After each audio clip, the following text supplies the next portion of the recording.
You have to come down from the mountain. You can't stay up there.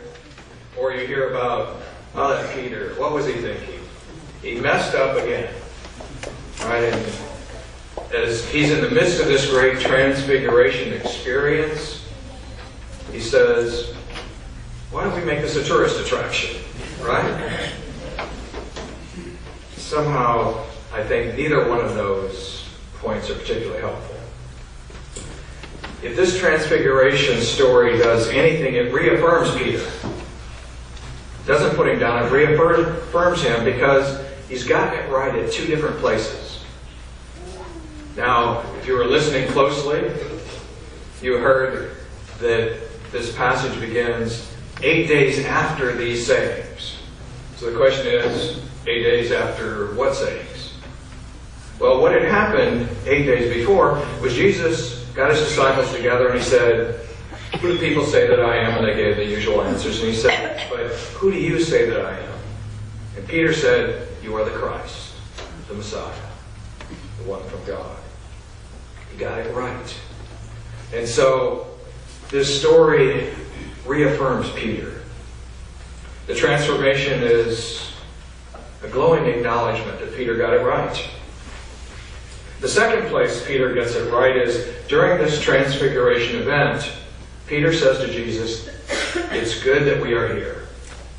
It's good that we are here. I think for three reasons. One, because they were able to experience it. Who wouldn't want to experience that? Secondly, they were then able later on to tell the story. Not immediately. You may have had your own transfiguration experience, an experience of God in one form or another.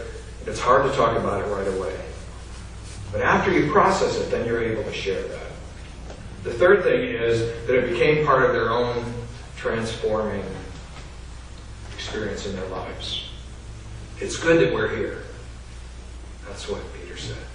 It's good that we're in the presence of God. Now, I know Peter blurts out, let's make 3 commemorative plaques. But all of the Gospels defend Peter. Luke says, well, he didn't really know what he was saying. Right? Mark says, well, they were afraid, and so it just blurted out. Matthew has Peter saying not, let's make, but he says, if you wish, we will make. See, the thing about transfiguration experiences, those intense experiences of God, is they are disorienting. When you have an experience of God, you sense God is touching or moving you in your life, it's disorienting at first. We don't know quite what to do with transfigurations. We're talking about this on Wednesday night. We don't see thunder and lightning as God's power and God's voice anymore like they did in Jesus' time or in the Old Testament. And if we saw a burning bush, probably the first thing we would do is run to the car to get the fire extinguisher, right? Yet we do know that still small voice. God who comes to us in difficult times and gives us that insight. And we know about John Wesley, and as he talked about his heart strangely warmed. It's his way of talking about his transfiguration moment. Transfigurations are disorienting. But that's because then it causes us to reevaluate. What's really true? What's real? What's faith all about? I mentioned this Wednesday night. One of the images of that kind of disorienting is when you're in a mall or something and you go to the escalator and it's not moving. What do? You kind of stop and you know it's not moving. You know the only way to get up is to walk up those stairs, but yet you try and take a step or two and it's just disorienting. Until you reorient yourself and figure out, okay, it's not moving. They're just like stairs. So go up. It seems like a dead end, but it brings new possibilities, new reality into our lives. This 11-year-old boy named Landon, who stood in front of his mom one day and said, "I wish I could write a letter to Luke." His mother could see the tears that he was trying to hold back. 9 months before, Landon's friend Luke had died suddenly of a brain hemorrhage. Landon's grief was deep, unreachable. His mother longed to ease his pain, but all she could do is listen and hold him. She thought, maybe if he writes a letter. And so she said, "Why don't you write a letter to Luke?" And she gave him some paper and some colored pencils. And he wrote a long letter. As it turns out, it was a work of art. Each line was written in a different color, and he did a wonderful looking border around it. But somehow that wasn't quite enough. And so his mom and him sat down and prayed that God would give that message to Luke in heaven. And then his mom had an idea. He said, "Why don't we go and get a balloon and attach the letter to a balloon and send it out kind of like to God?" Landon thought that was a good idea. It was kind of a love letter from earth to heaven. So Landon folded the paper carefully, and they went to the store. They got a neon pink balloon, helium balloon, to attach the letter. Then they drove up to a steep hill outside the city, gave a wonderful view of the surrounding area. The balloon danced in his hand as he held it. As he released it, it went quickly up, up, up, ever higher. It went quickly as if it knew the importance of the message. Landon said, "I wish I knew that it would get to God." And so his mother wished that as well, but she said, God will pass the message on no matter what. And so as they were looking at it, and it just got to that place where it was going to go out of their sight, the clouds parted and the balloon went right through the hole. They both were quiet. Landon said, "Mom, did you see that? God got my balloon." As they drove back down the hill, his mother knew the message had indeed been delivered. There is more to life than our senses can detect. That's part of what Transfiguration is. That's part of our relationship with God. Those times we connect. There's more to it than our senses. Now, I don't know if you know this or not, but the Transfiguration didn't have to happen on the mountain. Going up into a mountain is kind of a spatial image, a spatial metaphor, drawing closer to God. That's how we see things. God is up, right? Think about the Ten Commandments. Moses went up into the mountains to get the Ten Commandments. The burning bush was up and out of the way, obscure places. We have hymns, higher ground, or sly stone, take you higher. Well, maybe not sly stone, but you get the point.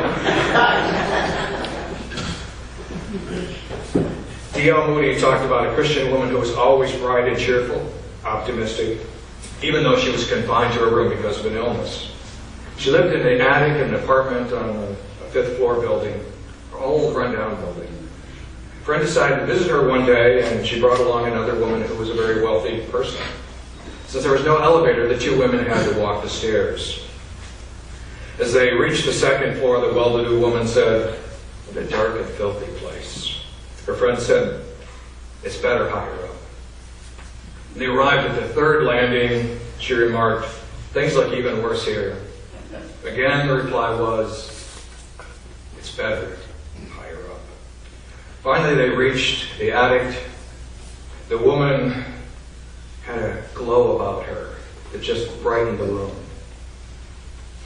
Although the room was clean, there were flowers on the windowsill. The wealthy visitor couldn't contain herself about the stark surroundings and blurted out, "It must be very difficult for you to be here like this." Without a moment's hesitation, the shut-in responded, "It will be better higher up." That image is one of connection with God. Going up is a symbol of something that can also happen in your basement, if you didn't live in California. Transfigurations can happen wherever you are, whatever you're doing. Henry Drummond said, "God does not make mountains in order to be inhabited. God does not make mountaintops for us to live on the mountaintops.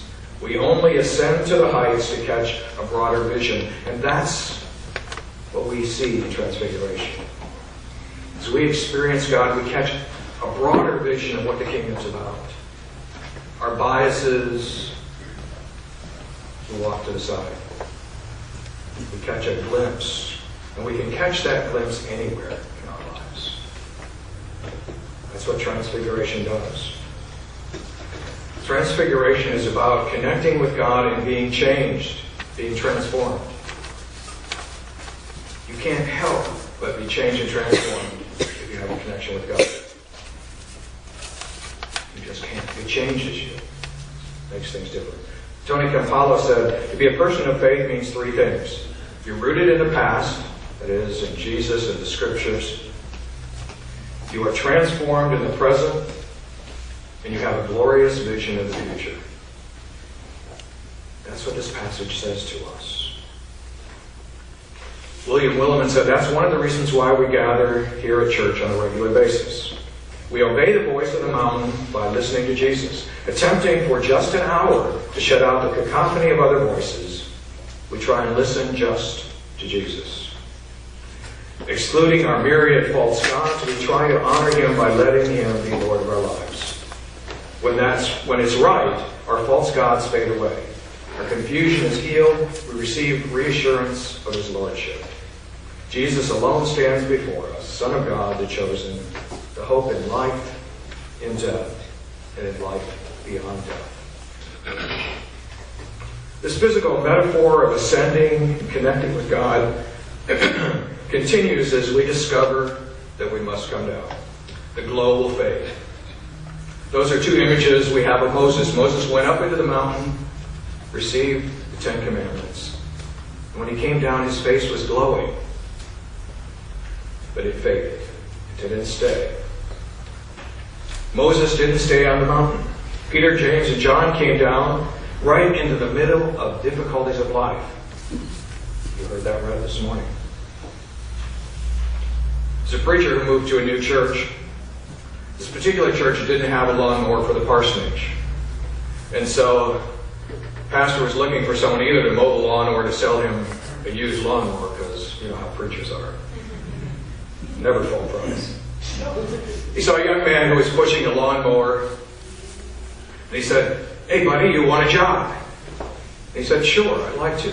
And talking to that young man, he found out that the boy didn't really care that much about doing lawns. He was just trying to save up enough money to buy a bicycle. The pastor had a bicycle that he wasn't using anymore, and so he said to the boy, "You know what, I've got a 10-speed bike that I don't use anymore. How about I trade you the bike for the lawnmower?" The boy was ecstatic. Solved his problem, and he didn't have to do lawns anymore. So he got on the bike and he rode around the block, and he got back, and when he got back, he found the pastor in the same place he was before, wiping sweat from his brow. He called the boy over and said, "I've been pulling on this thing and pulling on this thing, and nothing works." And the boy looked at him and said, "Well, I hate to tell you this, but this is an unusual lawnmower. In order to get it started, you have to curse." The pastor said, "You know, I've been a pastor for a long time. I've forgotten how to curse." The little boy said, "Keep pulling. It'll come back to you." And so it does. Having a special moment with God or from God doesn't remove us from reality. It just gives us a better picture about what reality is. Edgar Mitchell is an Apollo astronaut. He makes that point in a book he wrote, as he said, "Shortly after returning from the moon, I did a lot of the circuits where I would talk about the mission and have people ask questions. in auditoriums across the country. He said, inevitably, there were two questions asked. The first question, what do you think it was there? What's it like to walk on the moon? Don't you want to know that? Everybody wants to know that. The second question was, how do you go to the bathroom in space? Yeah, that's the one. Yeah, sorry. Yeah. Transfigurations happen in the midst of life. It's not a place to live, but it's a place to make you so you are more likely to be God's servant in your world. Epiphany is never far from reality. Did I mention that transfigurations are disorienting? There's a reason for that.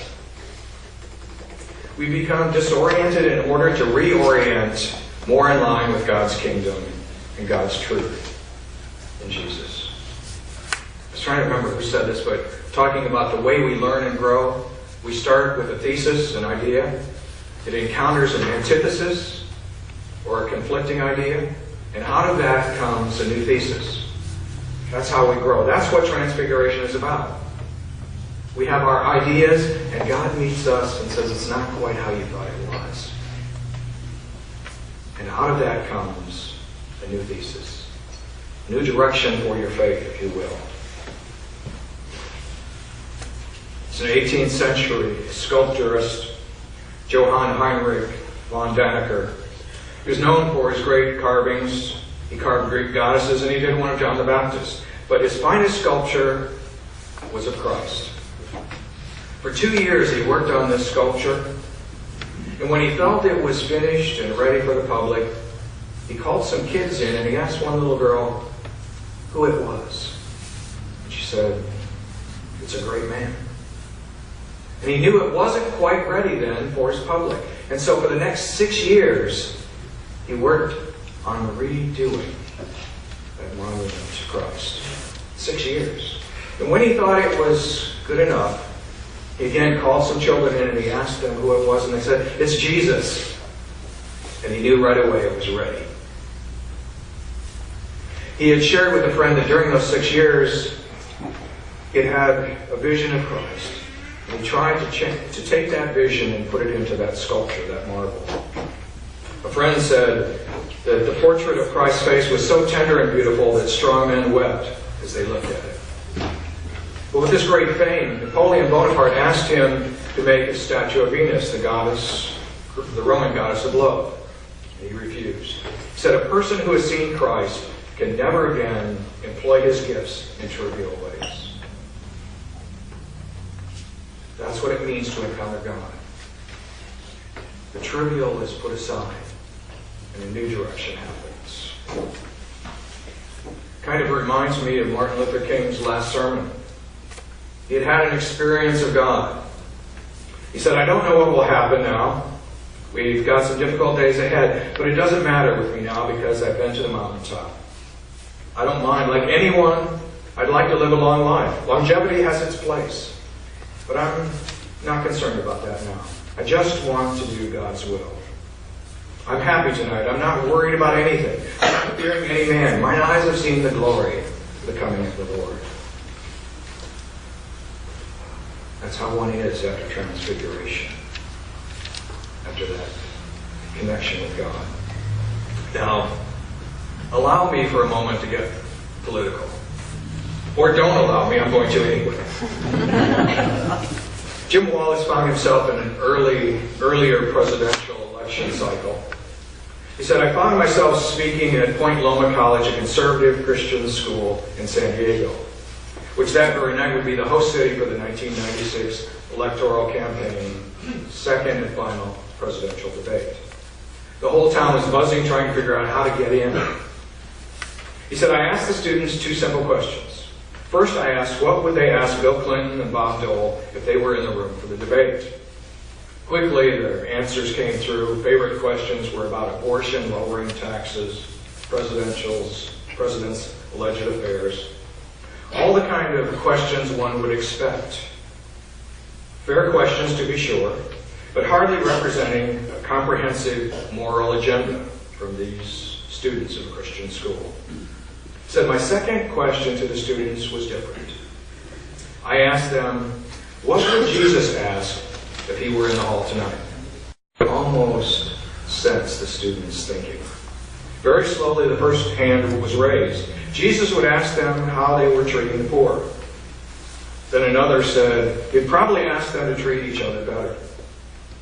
Finally, a white student said Jesus would certainly have something to say about racism.